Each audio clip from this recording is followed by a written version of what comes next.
All rights reserved. We reserve all rights. Warning. Buckle up. Things are about to get very real.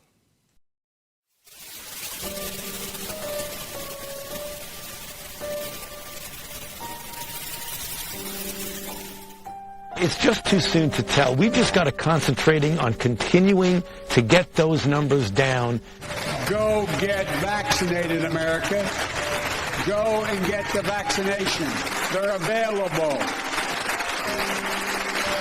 You're eligible now.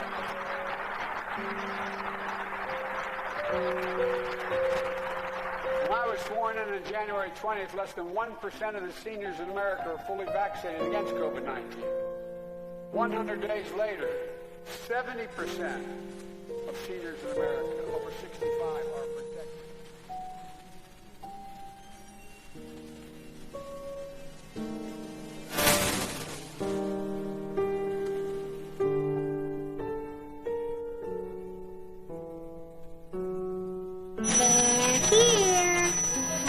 Sweetie, remember last night? Do you remember when you woke up and you said you were here? Uh-huh. Well, who did you mean? Who's here? The TV people.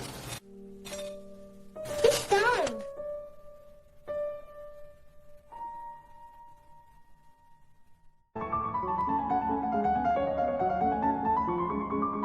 The longer a person watches television, the more easily the brain slips into alpha level, a slow, steady brainwave pattern in which the mind is in its most receptive mode. Images and suggestions are implanted directly into the mind without viewer participation.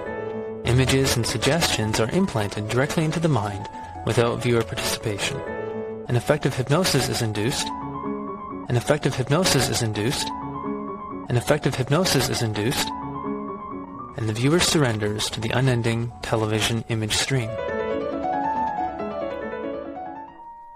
In the 1960s through the early 1980s, American television stations used to sign off at midnight and shut their transmitters down until 6 a.m.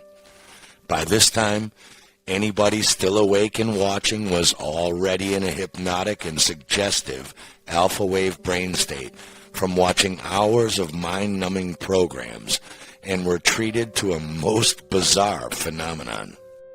It started out with the seal of the President of, well, your United States? Definitely not our United States or the United. Well, you tell me, what the hell is that? This person makes presidential seals for a living when 1896 printing technology looked like this 70 years earlier? And then came, of all things, our national anthem. There are two obviously ridiculous things about this. The first is that the national anthem is only ever sung at major sporting events, with tens of thousands of people getting hyped up on the nationalistic, patriotic crackpipe in order to explode in a religious fervor of ecstasy and applause as a sort of cheap, free warm-up act for the big game. So it is a very peculiar choice to show to a bunch of zombied-out midnight television watchers who should be going to sleep, not having an ecstatic, uplifting, pseudo-religious experience well past bedtime. The second comical thing is that the whole point of the national anthem is the sung words, but the sign-off was only instrumental, and the words scrolled across the screen at the bottom of patriotic images of the homeland. But who wants to squint and read karaoke lyrics at midnight, and who would even bother singing along at that hour? As an American, we all know the words by heart anyway. Who doesn't know their national anthem? It certainly wasn't to teach children, because they were long asleep by midnight. Another sinister thing to note is that Steven Spielberg used this sign-off twice in the opening of his 1982 film Poltergeist. He either used one of the other versions, of which there were a few, or he recreated his own version. But the scrolling lyrics are absent from both of his versions, and all demonic hell breaks loose right after these sign-offs play. Why? Was he cryptically trying to tell us something? Shortly after this time, in the late 80s, the filmmaker John Carpenter made a film called They Live, in which the main character, played by Rowdy Roddy Piper, finds a special pair of glasses that allows him to see the actual subliminal messages behind all signs, advertising, billboards, marketing, magazines, and mainstream media. Many years later, just before his death, Rowdy Piper began going on conspiracy talk shows like Alex Jones and sending out strange tweets like, "They Live" was a documentary, not a fictional fantasy dystopian film. Like Spielberg, was John Carpenter trying to tell us something? When we slow down the scrolling words to the national anthem sign-off as they change to each new line, we get a chilling yes to that question. Did you see it? You did, but you don't know you saw it. The words are, "Oh, say can you see, by the dawn's early light." There is no trust in either of those sentences.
It will take too long to play the entire film, but it happens twice with every line.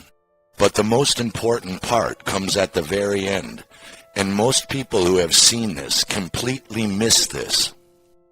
But first, we notice that they almost always repeat every saying twice in a row, an effective subliminal suggestive technique. So far, they've told us 5 times that God is real and God is watching, 4 times to believe in government, God, twice to trust the U.S. government, 8 times to obey and consume, and 4 times that rebellion is not tolerated. In other words, they are programming people to believe that the government is their God. The government is real and the government is watching them, and that they have to trust the government, obey the government, constantly consume, which obviously means having to constantly work to buy things, and thus pay the government taxes on both the income and the goods. And by the way, the government God won't tolerate rebellion, so don't even try it. But back to the anthem. Now that they've established that they are our God, they command us to worship them.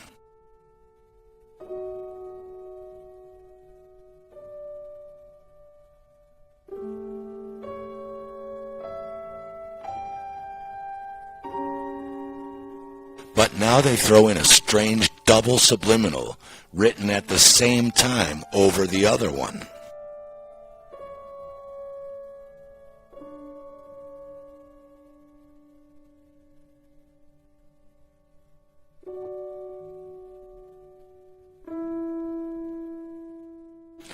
as usual, we get it repeated twice in a row. By Ultra, by Naomi. And then for the first time, they make it perfectly clear. Do not question the government while showing a flag hanging over the land of the free. Why is that, ladies? Oh yeah, you're free, just not to question the government. So what does By Ultra, by Naomi mean? Why is it even there? MK Ultra was a program of experiments on human subjects undertaken by the U.S. Central Intelligence Agency that delved into areas of brainwashing, which was coordinated with the United States Army Biological Warfare's laboratories. It ran from 1953 until it was officially halted in 1973 and engaged in illegal activities, including the use of U.S. citizens as its unwitting subjects. MK Ultra used numerous methods to manipulate its subjects' mental states and brain functions, which included hypnosis and verbal abuse. Obviously, you can't literally buy MK Ultra, so the term buy must be a slang or synonym for believe, trust in, buy into MK Ultra. But what about By Naomi? Project MK Naomi was a joint DoD-CIA research program lasting from the 1950s through the 1970s. It is generally reported to be a successor to the MK Ultra project, focusing on biological projects, including biological warfare agents. The goal was to have a robust arsenal of lethal and incapacitating materials within the CIA's Technical Service Division, today known as the OTS, or Office of Technical Service. This would enable the OTS to serve as a center for supplying biological and chemical materials. The U.S. Army's Special Operations Command was assigned to assist the CIA with the development, testing, and maintenance procedures for these biological agents and delivery systems. Both the CIA and SOC modified guns to fire special darts coated with biological agents and poisonous pills. A 1967 CIA memo, which was uncovered by the Church Committee, contained evidence of at least 3 covert techniques for attacking and poisoning food crops. The million-dollar question: why was a secret biological weapons division like MK Naomi involved in a film with subliminal messages, telling people in a TV-induced comatose suggestive state to believe their government is God, to trust, obey, and worship it constantly, and to constantly consume? Consume what? Poison, pesticide-laced GMO crops and poisonous darts?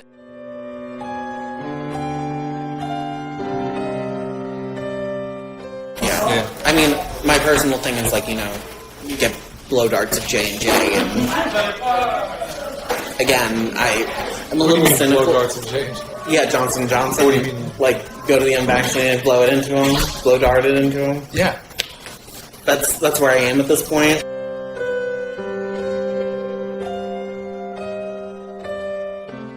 The project most likely got its name from the Old Testament story of Ruth and Naomi, when a famine occurred in Israelite Naomi's land of Bethlehem in the days when the judges ruled, much like today.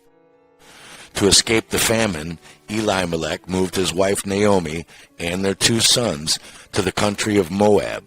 Naomi's husband Elimelech means, "My God is king."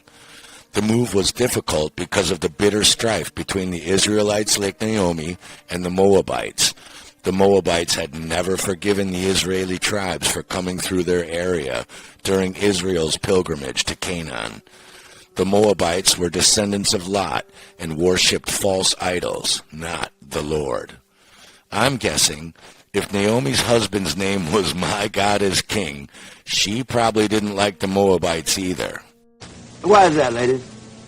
Because of their false idol worship, which might explain MK Naomi offering up the false idol government god to those useless eaters meant to be harvested later to avoid mass famine. Later, Naomi learned that the famine in Bethlehem was over, and she decided to return to her native land where her daughter Ruth would harvest the barley fields.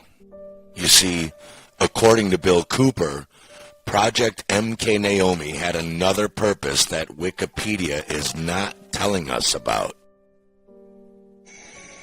And in the Los Angeles Times in 1989, they ran an article. It was 10 Forecasts for the Coming Decade was the title of the article. I have a copy of it in my research center. And number 5, I believe it was number 5, in those 10 forecasts for the coming decade was chemical or electronic implants to control individual behavior on a 24-hour basis, unquote. So it's not hidden at all.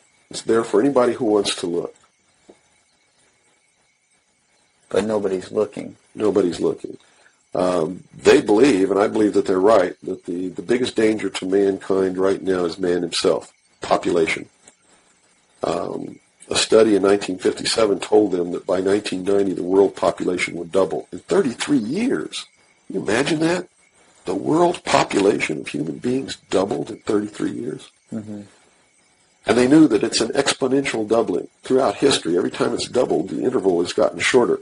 So that was 33 years. The next doubling will take place in approximately 28 years. The next one after that, approximately 24 years. Can you imagine if the world population doubles again in 28 years from 1990? In other words, in the year 2018, the world population doubles. And we're having problems with food supplies and timber and clean water and clean air now. And then after that, it doubles again in another 24 years. That's why they created AIDS. Because they didn't want to have to go around the world and say, you, and you up against the wall, you've got to die today, and shoot them. They did it in a manner to where they could target what they consider to be undesirable populations. And I want to be very clear that I don't agree with them on this. They specifically targeted blacks, Hispanics, and homosexuals for complete eradication. That theory has made news. I've heard that before, and this it's isn't been a theory. debunked very clear by the public saying, "Oh, that's ridiculous." But you're saying that that may indeed be the case. It's not ridiculous. I actually saw this in documents. And the project name was Project Naomi. MK Naomi was the name of it. It was a CIA project. The AIDS, whatever causes AIDS, whatever that turns out to be, according to those documents, was developed at Fort Detrick, Maryland, under a CIA project called MK Naomi. It was financed by $10 million for the Department of the Army's biological warfare programs. It was carried out, supervised by the CIA, carried out by scientists who worked for the Special Operations Division of the Department of Defense. And it's doing its job. Sure enough, as we later learned through the Strecker Memorandum by Dr. Robert Strecker and his attorney brother Ted, lab-grown toxins from leukemic cancer tissue from sick cows mixed with lymphonomic cancer tissue from sick sheep were put into tens of millions of these, destined for 27 African countries, and also put into millions of these, destined for the U.S. cities with the largest rainbow pride populations, who were the 90% majority adult recipients of these. Those cow-sheep juice darts made them all initially sick, and a bogus, fraudulent test was created that claimed it could detect the presence of a never isolated or proven to exist to this day theoretical one of these that really only looks for a small, fairly common partial genetic fragments in order to false positive a large portion of people who took the test and then offer a highly deadly, toxic, organ-destroying chemotherapy drug called AZT as the treatment for the initial illness caused by these, and even those who weren't really ill but tested false positive.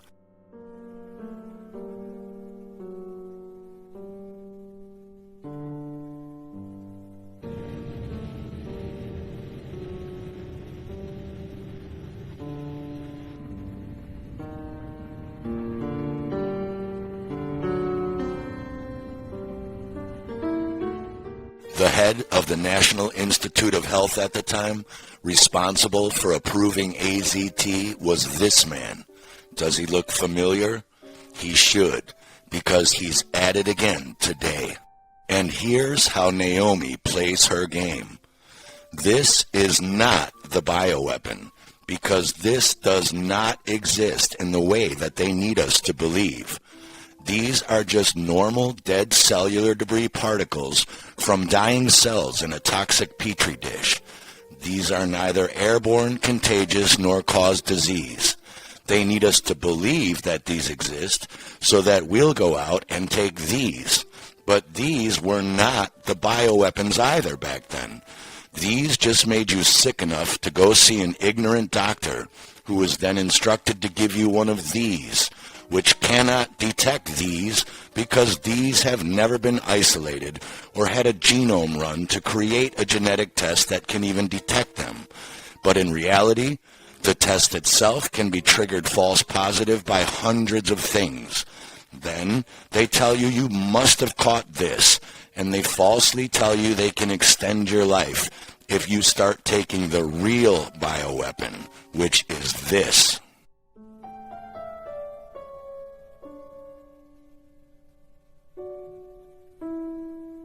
I was visiting the Post Library, as I recall it, after hours doing some studying, and I found a reference to a shocking concept. It's still shocking to this day. And it was called Project MK Naomi. MK, Naomi, N-A-O-M. Ethno-specific biological weapons. Ethnic, specific biological weapons. Took my breath away. And it indicated that we had such a thing, either in development or already in the arsenal to use against other people. Ethnic, specific biological weapons. The concept was that the Army was developing biological weapons, which are now called weapons of mass destruction. I thought illegal, supposed to be illegal, I think, according to Geneva Conventions, etc. But my understanding at that time was that the Army was designing specific weapons that people wouldn't have an immune defense for. So guaranteed to kill them. Since this proved easier said than done, it was easier to create an immune-destroying drug like AZT that kills all ethnic groups, but use vaccination campaigns and PCR test placement strategies to get the tests and drugs mostly only into target depopulation areas like Africa and the major city areas with the most rainbow people populations and Hep B vaccinations. The small 10% of AZT-caused AIDS deaths who were straight whites were just an acceptable casualty of depopulation warfare. Naomi's game is to make people believe they have a deadly viral disease that doesn't even exist in reality, and then slow kill people with the poisonous treatment drug. And the PCR test fraud is at the center of this whole technique. Once you see it for what it really is, this information will literally save your life and cost you your life dearly if you don't. If you wanted to create a genetic molecular test that could prove that this hoof came from a pink flying unicorn, you would obviously first have to capture a real live pink flying unicorn, take a sample from its hoof, and genetically map and sequence its full genome so that you could do the same to this hoof and see if it is a match. Not only that, but you would have to collect and sequence map the genomes of all of the 217 different breeds of regular horses and the thousands of crossbreeds, and then painstakingly test this hoof against every one of them to make sure it didn't actually belong to one of those horses and not a pink flying unicorn after all. You cannot say, well, we don't actually have a pink flying unicorn hoof to sequence and compare this hoof to, but The guy who's selling this hoof claims it's from a pink flying unicorn, and that's why he wants so much cash for it. So here's what we'll do. Unicorns look like horses in drawings and legends, so they probably have hooves just like horses. Let's just make up a unicorn genome in a computer by blending the genomes of the 10 most popular horses. Then, we'll create a PCR test to check a tiny, minute portion of this hoof's genome against that computer unicorn genome we invented, and if it's close, we'll just take his word for it. Yeah, but what if it's really from a zebra, or one of the hundreds of horses you didn't include in your computer model, and there's really nothing special about it?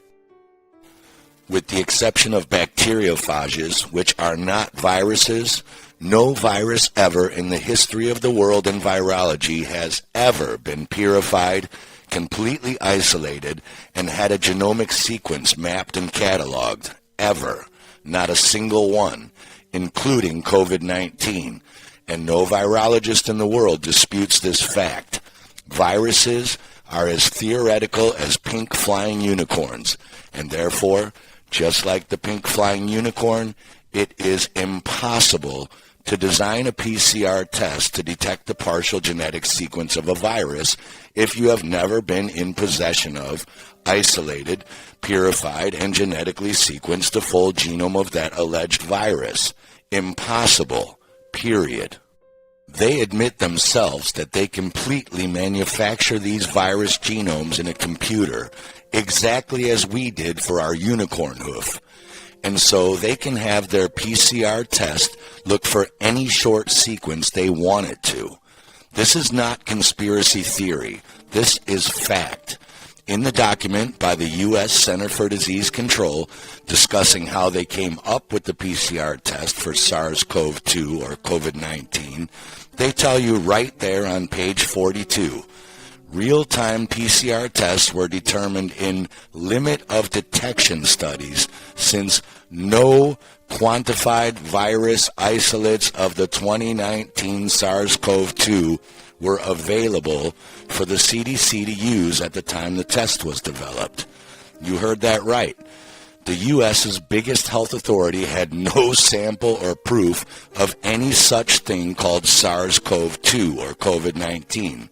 So assays, meaning the analysis, designed for the detection of COVID-19 RNA, were tested with characterized stocks of in vitro full-length RNA of known titer, meaning concentrated substances, spiked with human A549 alveolar cells to mimic a clinical specimen of COVID-19. Yes, you read that right. They used the actual sick cancerous human lung cell tissue itself to test for an alleged virus collected from sick human lung cells. In other words, the CDC didn't have a pink unicorn hoof, so they used regular horse hoof RNA and some other common horse DNA they already had in stock to make the PCR test for pink unicorn hooves. Because it's never been proven that there's anything unique about any of the sequences. In fact, as I pointed out when a friend did a BLAST search, which is a search of the essentially genetic database, he found that the one of the primer sequences called the spike protein, it matches 93 human sequences and 91 sequences from other microbes and fungus and other organisms. So there's nothing unique about this. They're simply testing for pieces of genetic material, having no idea the origin of this genetic material. So Naomi programs their PCR test to look for 93 pieces of genetic material found in all human DNA and 91 pieces of genetic material from common bacteria found inside all humans, and build those known predictable sequences into their computer-manufactured virus genome. If you manufacture a fake virus genome sequence in a computer, by using a compilation of 184 genetic fragment sequences commonly found in the lung sputum samples of all human beings. If you amplify those lung sputum samples enough times using the PCR doubling technique, obviously you'll find what you're looking for. In other words, you'll get a COVID test positive. That's why Naomi customized the test to find what she designed it to find in the first place. The Nobel Prize-winning scientist Kary Mullis, who invented the PCR technique, explains. No, the results, the interpretation of it. See, if you can say, if they could find this virus in you at all, and with PCR, if you do it well, you can find almost anything in anybody. It starts making you believe in the sort of Buddhist notion that everything is contained in everything else, right? I mean, because if you can amplify one single molecule up to something that you can really measure, which PCR can do, then there's just very few molecules that you don't have at least one single one of them in your body, okay? So that could be thought of as a misuse of it, just to claim that it's meaningful. The measurement for it is not exact at all. It's not as good as our measurement for things like apples. An apple is an apple. You know, you can get something that's kind of like, if you got enough things that look kind of like an apple and you stick them all together, you might think it's an apple. But and HIV is like that. Those tests are all based on things that are invisible, and the results are inferred in a sense. Those tests are all based on things that are invisible, and the results are inferred in a sense. PCR is separate from that. It's just a process that's used to make a whole lot of something out of something. That's what it is. But it's not. It doesn't tell you that you're sick, and it doesn't tell you that the thing you ended up with really was going to hurt you or anything like that. It doesn't tell you that you're sick, and it doesn't tell you that the thing you ended up with really was going to hurt you or anything like that.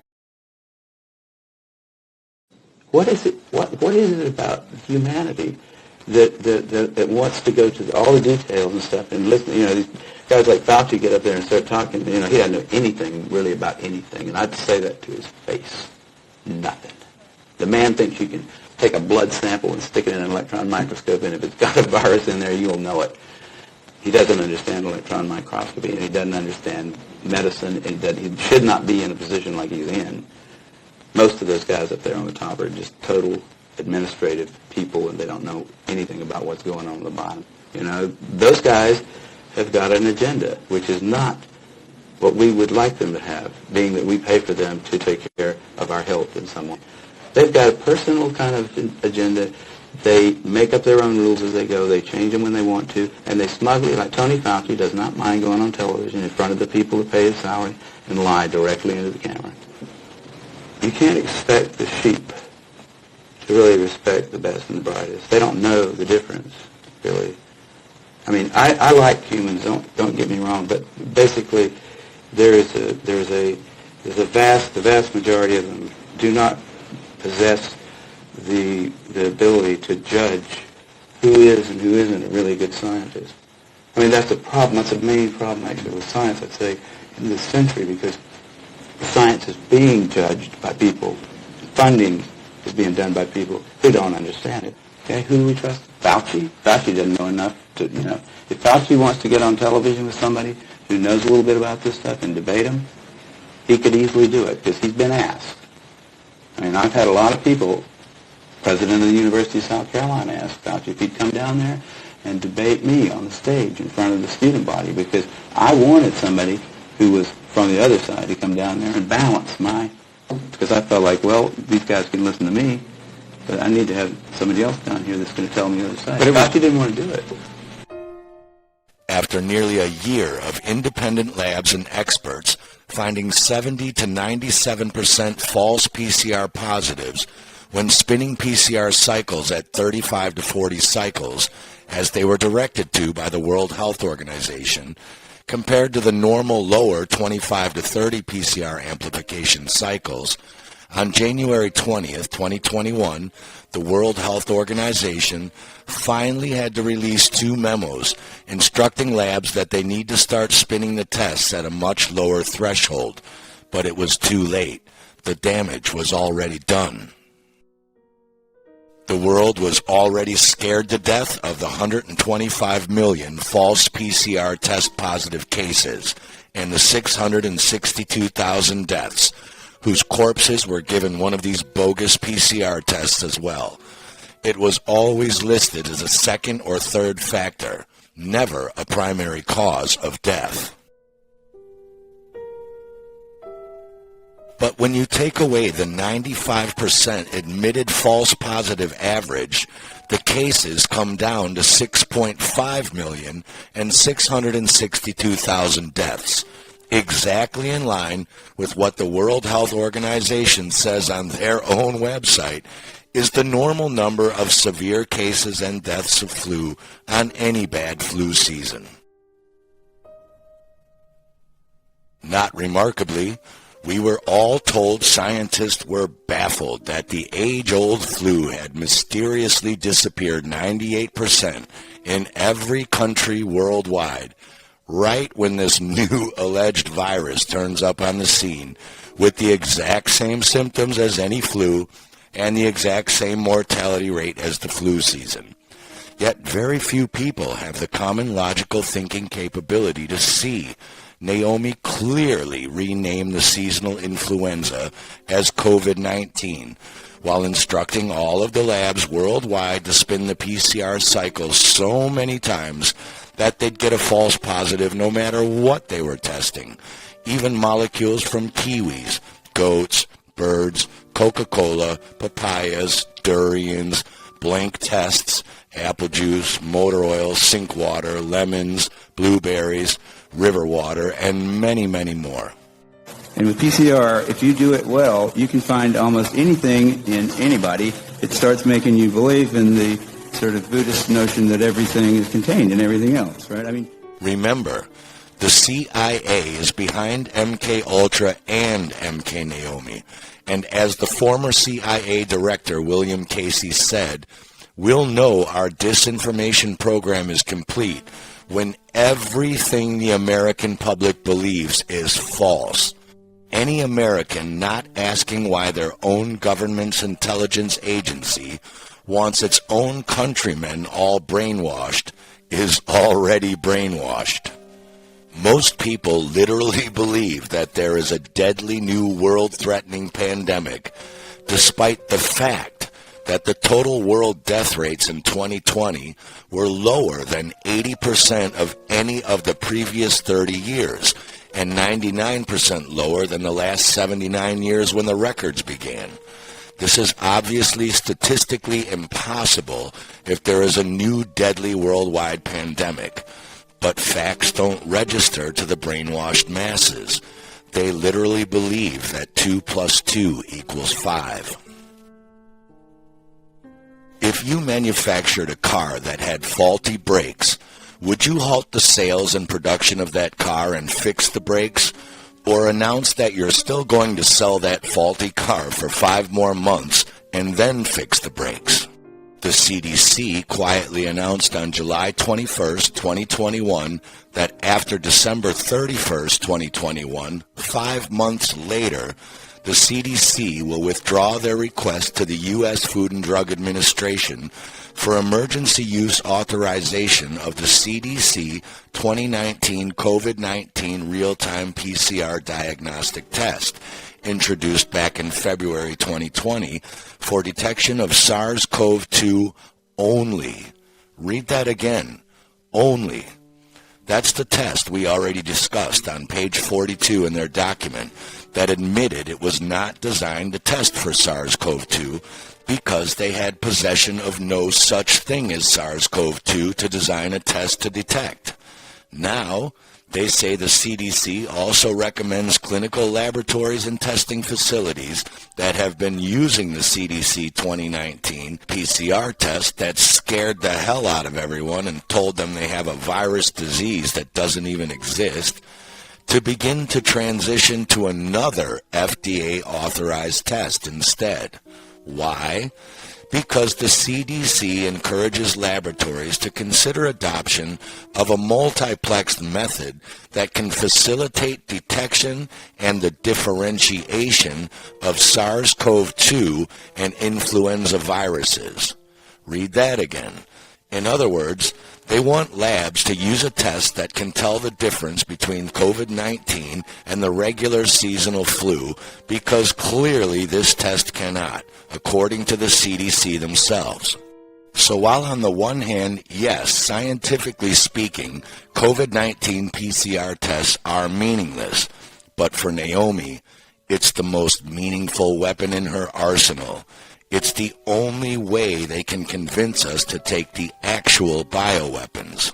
A biological weapon can be a biological toxin that has been prepared for the release within a civilian population in sufficient concentration to cause widespread illness or death, a toxin designed or used for warfare.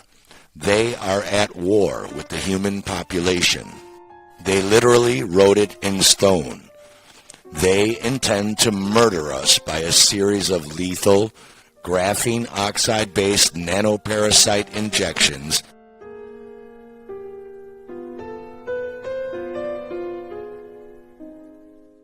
along with booster shots in tandem with fatal viral treatment medications like midazolam, remdesivir, hydroxychloroquine, and ivermectin, to bring the world population down from nearly 8 billion people to just 500 million, and maintain that surviving population in perpetual balance with nature, even controlling who can reproduce or not and how many children they can have, by restricting and controlling every aspect of those people's lives through full-spectrum dominance surveillance technology and a technocratic worldwide social credit system controlled by artificial intelligence.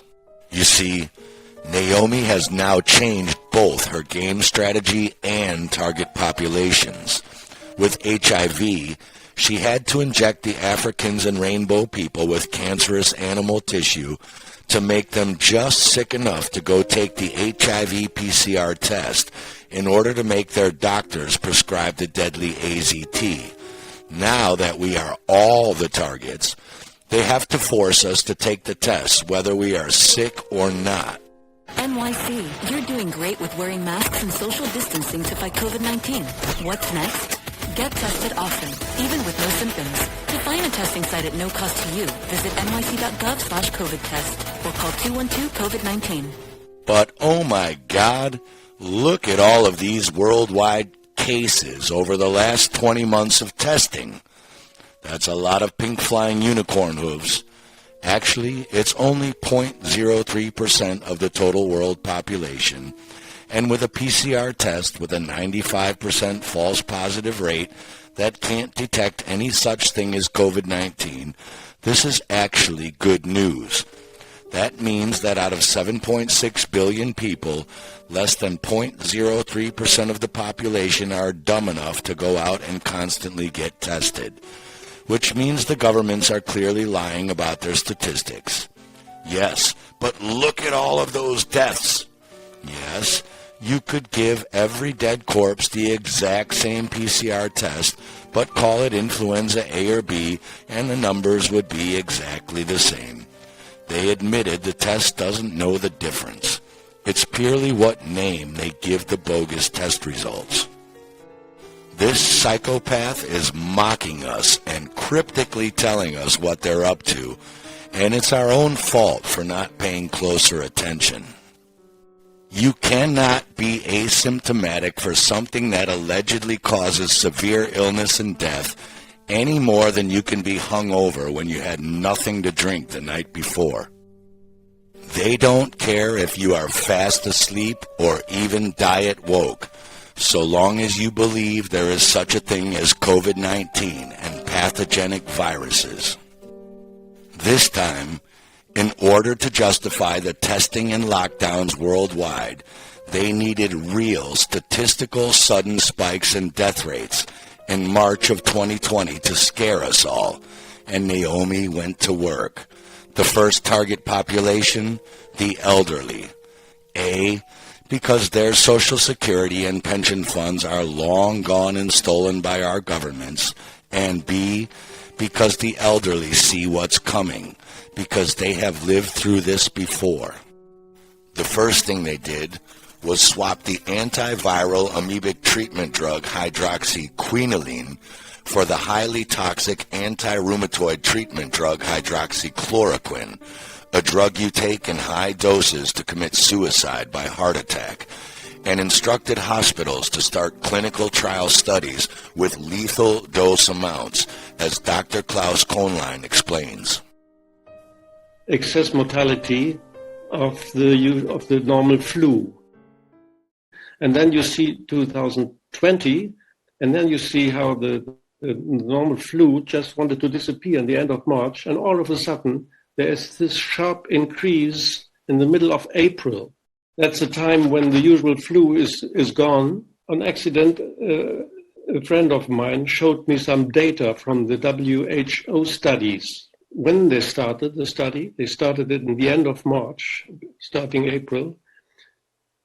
And I looked at the data and I saw that they started it with hydroxychloroquine in a very high dose, 2.4 gram on the first day, followed with 800 milligrams for 10 days. So people had in their blood, after 10 days, they had almost 10 grams of hydroxychloroquine in a dosage 400 milligrams, 200 until 400 milligrams. But this treatment, this hydroxychloroquine has a very short therapeutic range. That means you can overdose it very easily. That happened in April.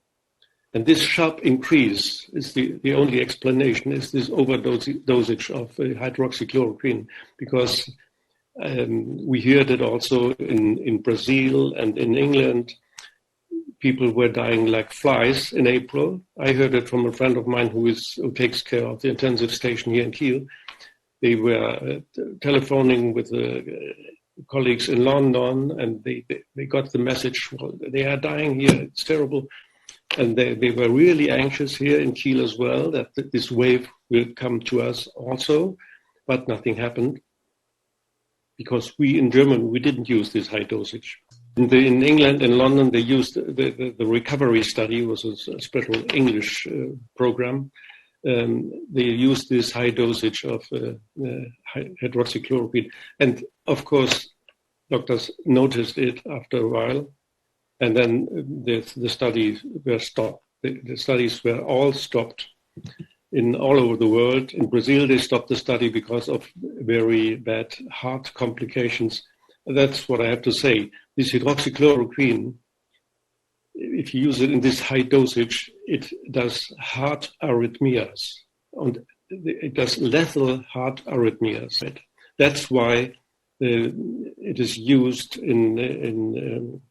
if you want to kill yourself. The question is, how could it happen? How could it happen that they take this high dosage? And the leader of this study, Professor Landry, was asked, how could it come that you take this high dosage? And he said, well, COVID-19 is a new disease and we have to start with something. So that was his answer. And another colleague asked him, well, but okay, it's a reasonable answer, but why this high dosage?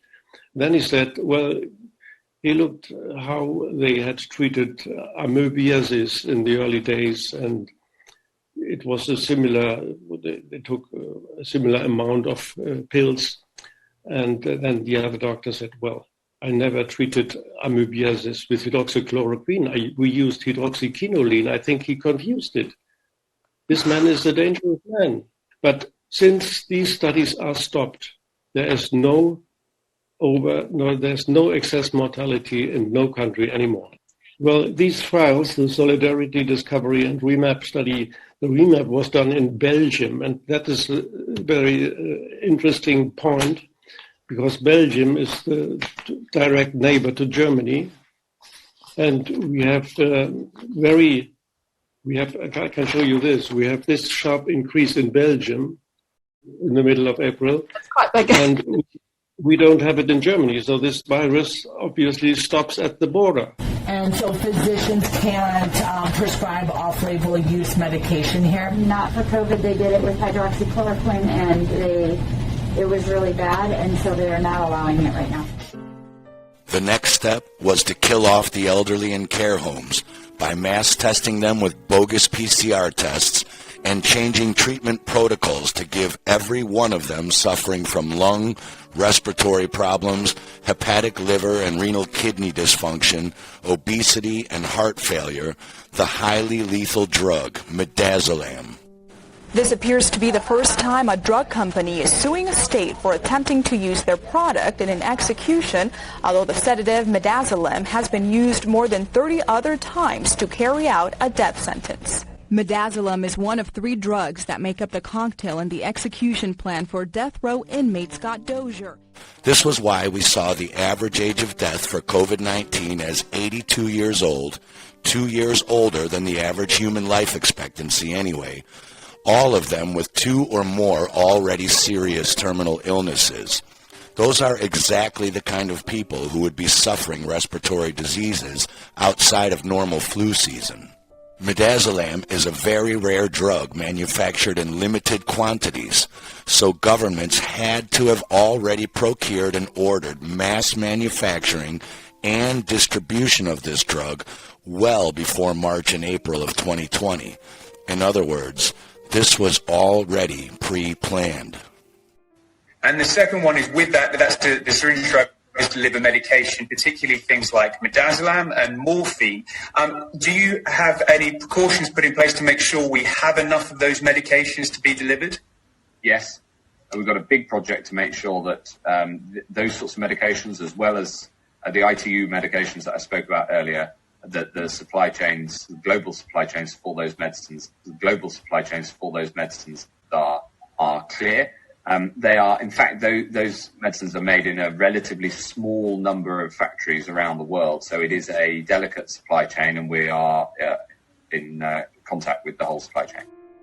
Naomi's next step, which is still going on to this day, was to rush emergency hospital authorization use for the highly lethal, non-FDA approved drug, remdesivir, to target and kill all other ages and populations who went into hospital with any respiratory illness and tested positive for COVID-19 with a bogus PCR test. To a developing story now, and it is a possible step forward in the treatment of coronavirus. Dr. Anthony Fauci speaking at the White House just a short time ago, talking about a promising new drug named remdesivir. The data shows that remdesivir has a clear-cut, significant positive effect in diminishing the time to recovery. This is really quite important. CBS 2's Dr. Max Gomez now with more on how this drug works and also its potential for combating COVID-19. Remdesivir is an experimental antiviral drug that was originally developed as a not very effective treatment for Ebola. In this trial, run by Dr. Fauci's Institute and the NIH, remdesivir shortened the time it took more than 1,000 patients to recover from COVID-19 by nearly a third, from 15 days to 11. When I was looking at this data with our team the other night, it was reminiscent of 34 years ago in 1986 when we were struggling for drugs for HIV. And we had nothing. And there was a lot of anecdotal reports about things that maybe did work, maybe not. And people were taking different kinds of drugs. And we did the first randomized placebo-controlled trial with AZT, which turned out to give an effect that was modest. But that was not the end game. The German Corona Committee Foundation reached out to me and asked me to provide all of the documentation to them who are suing the World Health Organization with 1,000 doctors.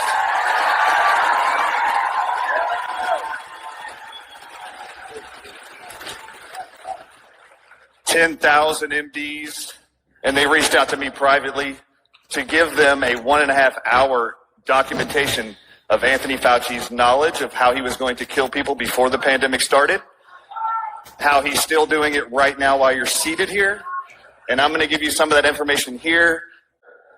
What did Anthony Fauci know? February 2020, China was seeking a patent on remdesivir from Gilead Sciences, who manufactures remdesivir, the drug. Look here. A study published in the New England Journal of Medicine last week reported a coronavirus patient in the United States. How many? A coronavirus patient in the United States was found to show an improvement after taking remdesivir, which is also used to treat infectious diseases such as Ebola.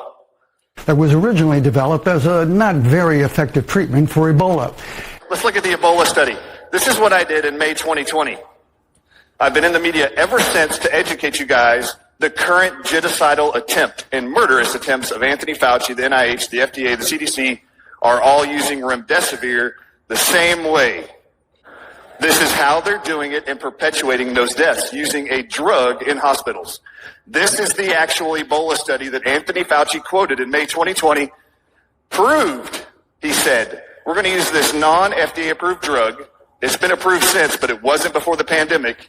We're going to use this non-FDA approved drug called remdesivir because it was shown to be safe and efficacious against the Ebola virus in 2018 and 2019.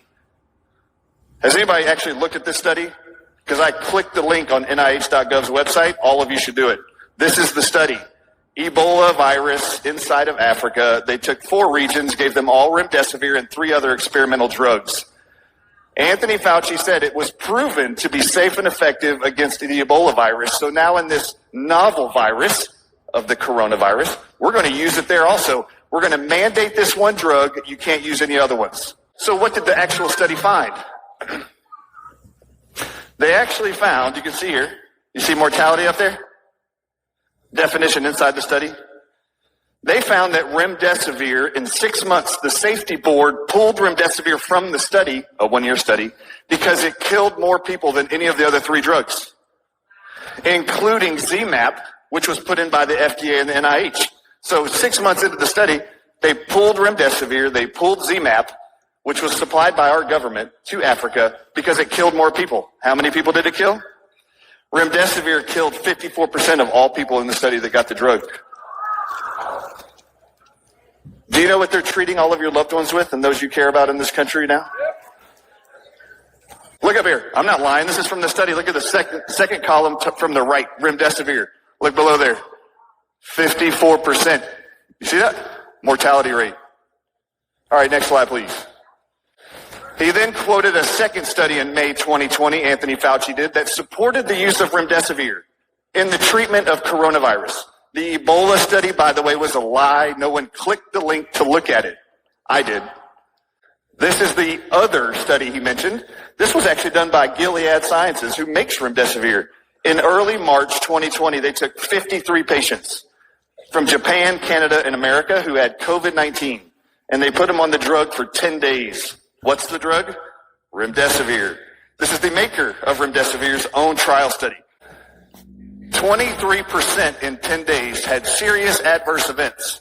The most common serious adverse events were multiple organ dysfunction syndrome, which is defined as the #1 cause of death in all ICUs, by the way. Second, septic shock, acute kidney failure, and hypotension. Look at the next part. 8% had to be discontinued because remdesivir treatment, it worsened or prevented, pre-existing kidney failure and multiple organ failure. 8% had to be taken off by days 5 because they were dying as a result of the poison of remdesivir. That's what they found from this study. As a result of these studies, they decided to actually push this on the masses. All of you, this was going to be the drug choice. Why? Because it would actually make COVID-19 look more deadly than it really was. The New York press conferences of all the doctors when Corona was going throughout New York early on, they were reporting we've never seen a virus ever attack the kidneys like this one is. You start treating this virus and it attacks the kidneys and shut it down. Not only are we finding that we have limited supply of ventilators, we don't have enough dialysis machines for their kidneys. These doctors had no idea it was never the virus to begin with. Remdesivir was proven in 30% of all people to cause acute kidney failure. Do you know what happens when you shut down the kidneys in somebody? Your kidneys release water from the body. Guess what happens when you shut them down? Your body retains water. Your abdomen fills with water. Your heart fills with water. Your lungs fill with water. Do you know what they call that? Pulmonary edema. You are drowning these people to death with their own fluids, and they can't breathe. They were calling it secondary pneumonia. You have to listen to me. Still today, they are calling it pneumonia from corona. No, it isn't. They are shutting down everybody's kidneys with remdesivir, causing their lungs to fill with fluid, and they are drowning them to death. But that was not the end game. Indeed. The real end game was to drive the running COVID death rates up into the millions by killing people with lethal drugs and then giving their corpses meaningless PCR tests to blame it on COVID-19 in order to scare the sheeple into surrendering common sense and con them into taking the real bioweapon, the mandatory jab and endless boosters. This method is called the Hegelian dialectic, or problem-reaction-solution. You create the problem to incite a public fear-based reaction so you can offer the solution to the problem you created in the first place. Governments around the world had already ordered these COVID-19 PCR tests back in 2018, 2 years before such a thing even allegedly existed. How did you make a PCR test for something that didn't yet exist? You can't. Are you starting to see through their game? This terrifying number is in reality equal to the number of people trampled to death by pink flying unicorns over the last year and a half. 0. There cannot be a Delta or Mu variant of something that doesn't exist, nor even a way to test for any such nonsense. And they mockingly borrowed those names from a 1975 fictional book, The Illuminatus Trilogy.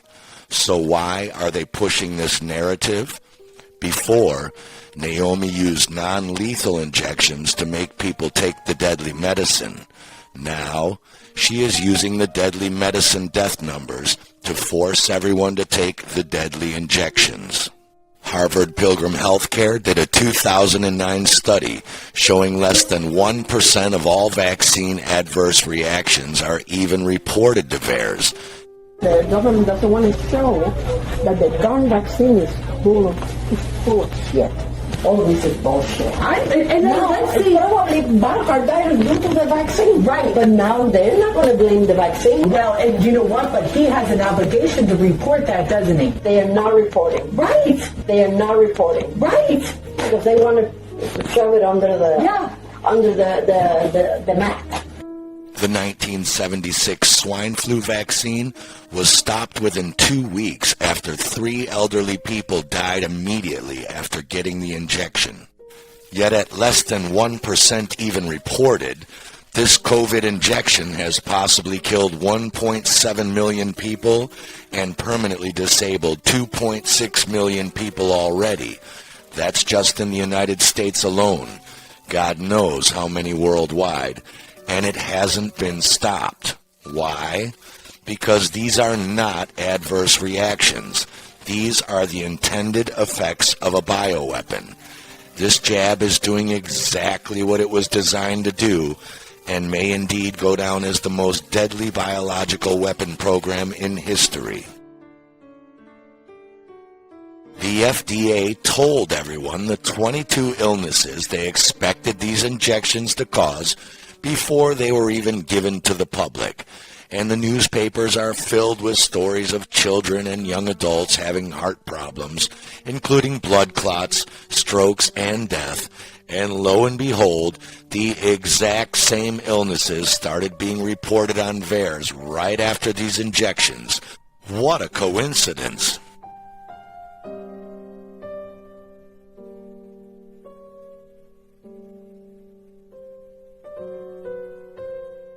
Athletes are dropping like flies on sports pitches, And now that Naomi is forcing these death jabs into children, for the first time in history, the government is eager to spend tax money telling us on the side of buses that kids have strokes too. Totally normal. And the FDA now approved the first oral blood thinning medication for children to prevent blood clots in their veins. Why now? To brainwash people into not seeing the blatantly obvious.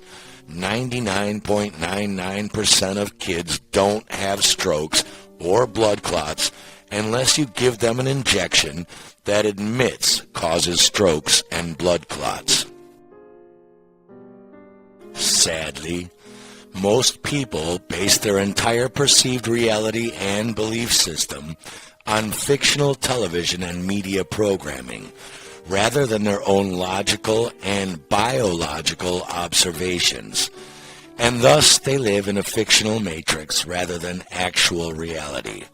They don't ask why they aren't stepping over piles of dead bodies in the streets if the government media claims there is an alleged new black plague. They trust and obey their government god, as they were programmed to do. Government agents like Mark Twain said, "It is easier to fool people than to convince them they have been fooled." He also said there are lies, there are damn lies, and there are statistics. Stalin said, "One death is a tragedy, 1 million is a statistic."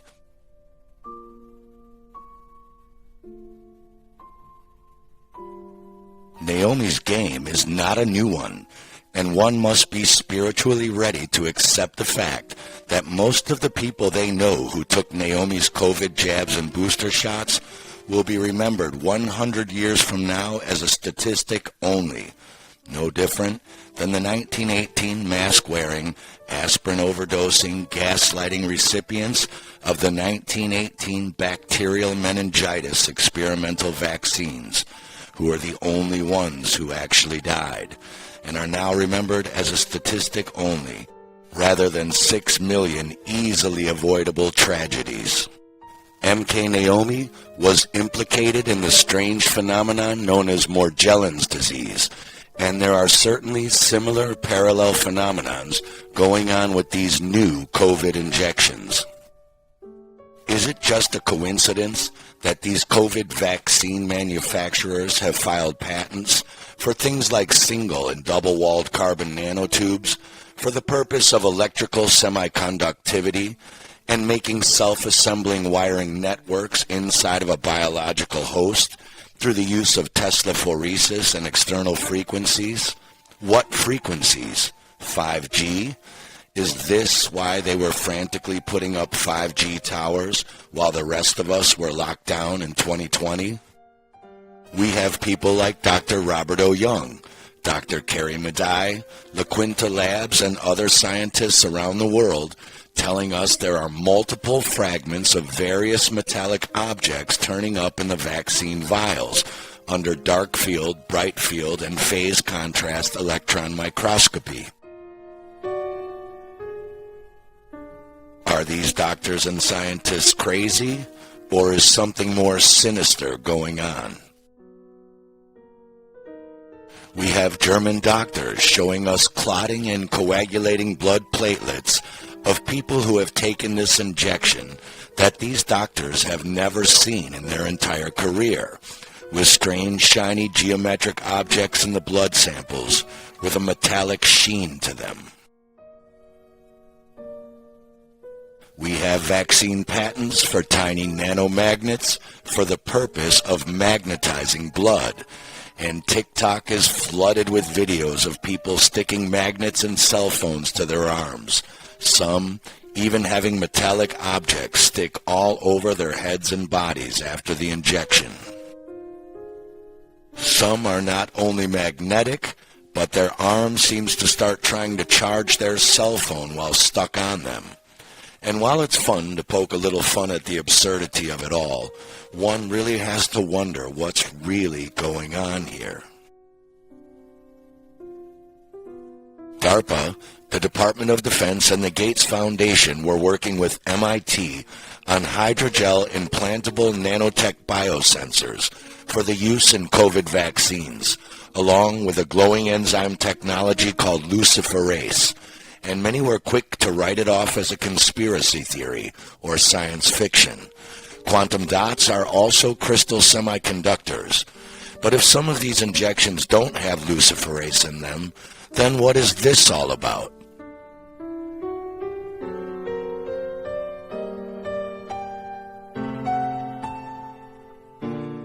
Why else would a person's injection site and the veins on their injection hand be lighting up under a black light?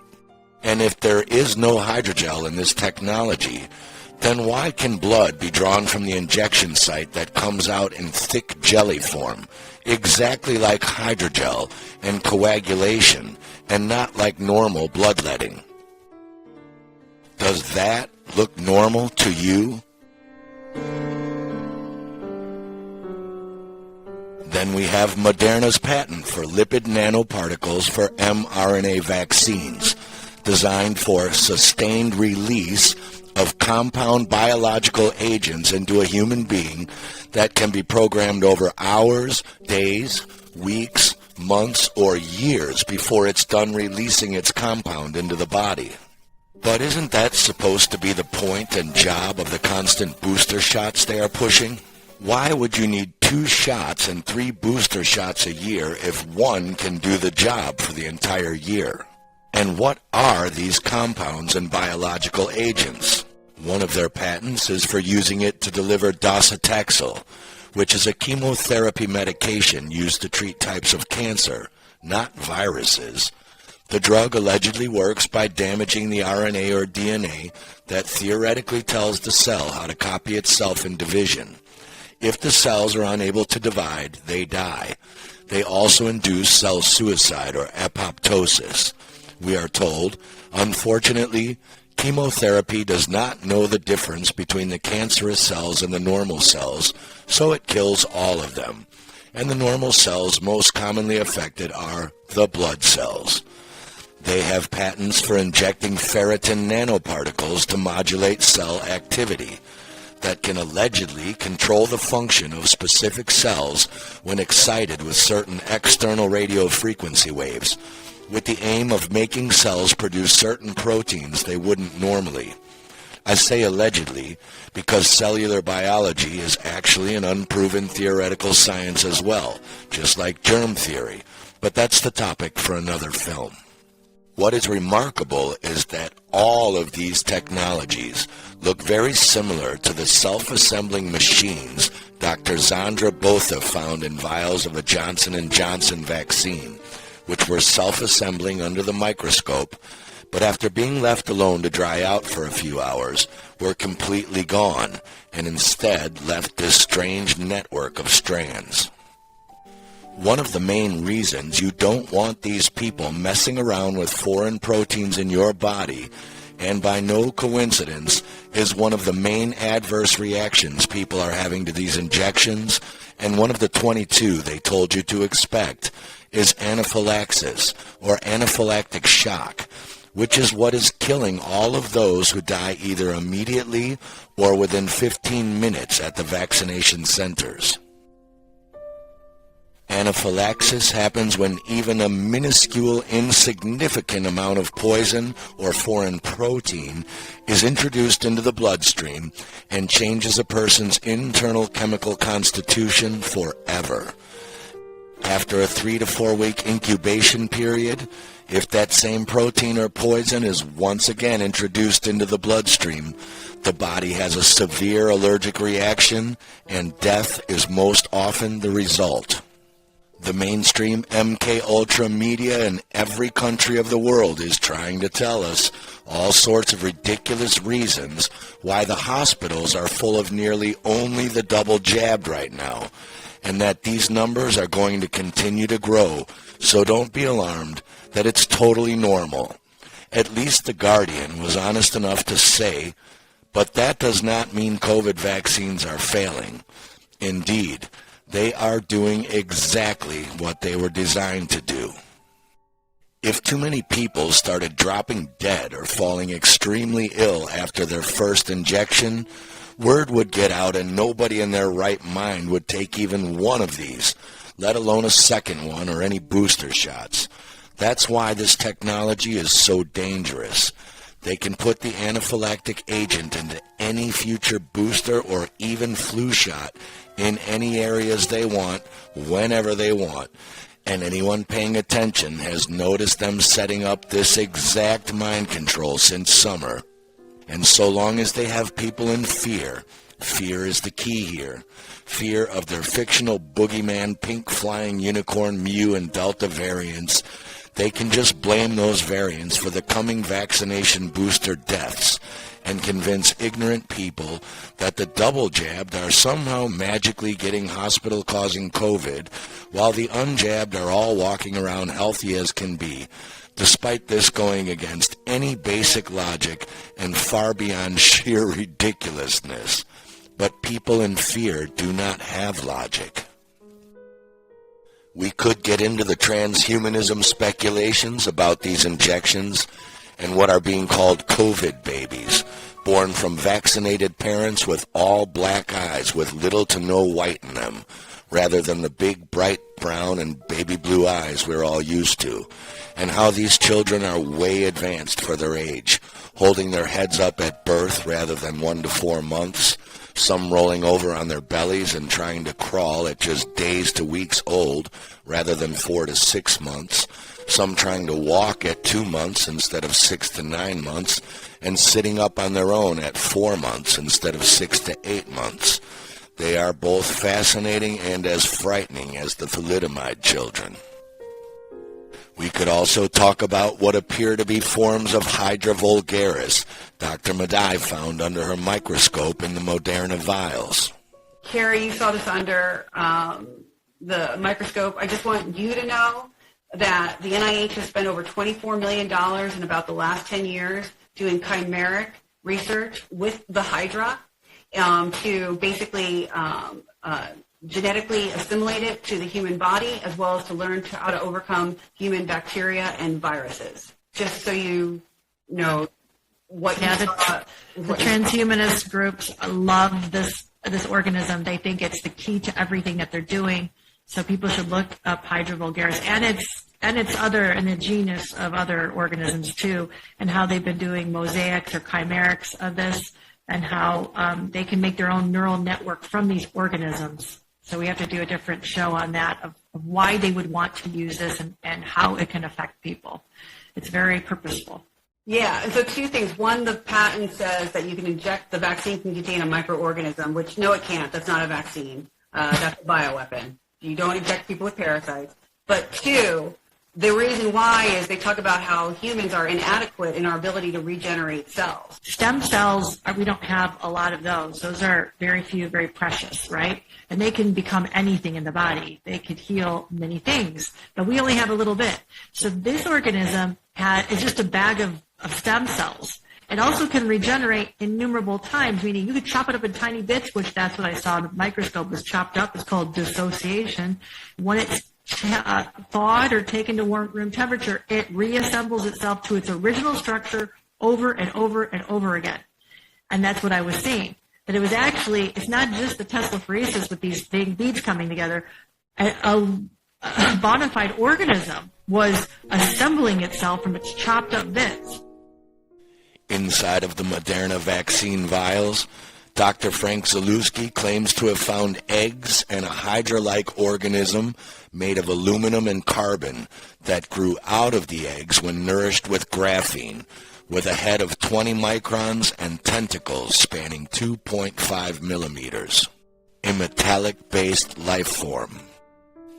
There is a huge controversy going on right now about whether the graphene being found in the blood samples of the people injected and in the Pfizer, AstraZeneca, and Johnson & Johnson vials being tested is simply natural residue from pharmaceutical devices that use graphene for smooth rubber plunger function, or if it is put there intentionally. And over how much graphene is really in these vials and injections. Some claim it is a minuscule amount, while others claim it is over 90%. I really don't know, and I'm not qualified to say. What I can say is that in a fluid medium like your blood, this substance reacts to external frequencies in a way that would not make it wise to have massive amounts of it in your bloodstream and organ tissue, as it can lead to pathological blood coagulation, hypercapnia, hypoxia, and death, which all just happen to be listed under their fancy Latin medical names on the FDA's expected adverse reactions to these injections. Probably just a coincidence. We could even go into the incredibly detailed advanced patents that admit to using the guise of manufactured pandemics and infectious diseases to launch a cryptocurrency-based surveillance capitalism system based on a social credit score system generated by multiple electronic spying technology hooked up to our internal human biometrics. But we have already covered that technology and future in great detail in our film, Once Were the Living. We can look at the coming 2022 Utah Digital Driver's License list of items that will be tracked and ask what the hell have our vaccine records, spending records, who we vote for, our dietary preferences, or our social credit scoring have anything to do with driving a car around? And what social credit scoring? Isn't that just a conspiracy theory or something only happening in China? They know if we all throw our smartphones in the garbage, this future system cannot work. So the idea in these patents is to put the tracking technology inside of our bodies so that nobody can escape. But there's only one way to get this technology inside of somebody. But none of this matters. The average person has long ago been programmed by Ultra to automatically label any evidence outside of their manufactured reality as nutty conspiracy theory, to avoid having to face an unpleasant truth and the responsibility of having to take action or go against the herd. They seem no longer able to connect the dots and piece together the obvious. They would rather believe that 2 + 2 = 5 and be fooled rather than admit they have been fooled. So if we want to reach these people, forget what they will shoot down as conspiracy theory and just show them what can be proven as hard fact. Whatever is really in them, these shots and medications are killing and permanently disabling people worldwide. There is no denying that hard evidence. If they want to believe the mainstream rhetoric and want to believe COVID even exists, ask them how they condone locking down the entire world and risking the lives and health of children and themselves for a virus with a 99.97% survival rate or better for every age in order to protect and save the 80% majority of elderly people who allegedly died from COVID at age 82, 2 years over the average life expectancy, who are dying anyway with 2 already terminal pre-existing medical conditions. Even by their own false narrative, that is insanity. You've probably noticed that the majority of brainwashed people you know still get their programmed reality from big pharma-controlled mainstream newspapers and television programs, while the people you know who are awake to what is really going on have stopped watching that crap years ago. They say the human eye can only see between 30 and 60 frames per second. But that does not mean our brain and subconscious mind is not perceiving much more than our visual processing does. With the introduction of ultra-high definition, it is now possible to film and broadcast up to 120 frames per second, double what the eye can even see. What's the point? If MK Ultra and Naomi were doing this to us in the 1960s through 1980s on 24 frames per second analog technology, what subliminal technology are they capable of now? Do you really think they've stopped? America, go and get the vaccination.